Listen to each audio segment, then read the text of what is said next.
পুষ্টি উপহার প্রকল্প 21,551 জন যারা গর্ভবতী মায়েরা আছেন তাদের 4,31,00,000 টাকা আর্থিক সহায়তা করা হয়েছে।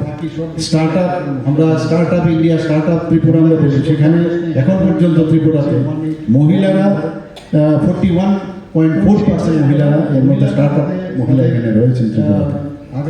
আমরা জানেন যে এখানে যখনই কোনো গভর্নমেন্টের তরফ থেকে কোনো স্টল তৈরি হয় তার 50% মহিলাদের জন্য আমরা সংরক্ষণ রেখেছি।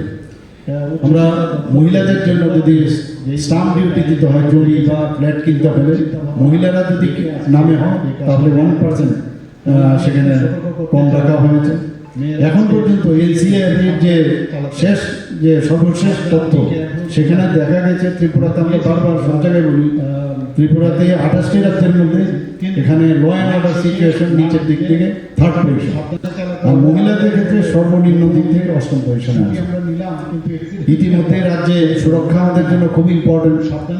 তো 9টি মহিলা থানা আমরা চালু করেছি এবং ত্রিপুরাতে ওয়েস্ট ডিস্ট্রিক্টে 2টো আর বাকি সব ডিস্ট্রিক্টে 1টা করে মহিলা থানা আমরা চালু করেছি। মহিলাদের সুরক্ষার প্রশ্নে হেল্পলাইন চালু করেছি 181 নম্বরে।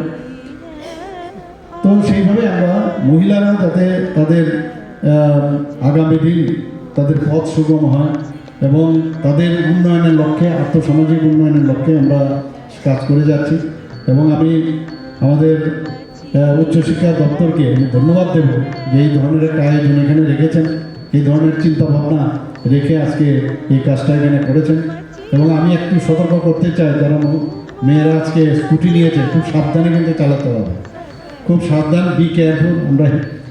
আমরা দিয়েছি যা হেলমেট থেকে আমরা সবই দিয়েছি, কিন্তু না শিখে না বুঝে প্রথমে একটু সাবধানে চালাতে হবে। আদারওয়াইজ বলবে মুখ্যমন্ত্রীর স্কুটি আমরা নিলাম কিন্তু অ্যাক্সিডেন্টে আমরা পড়ে গেলাম, এটা যেন না হয়।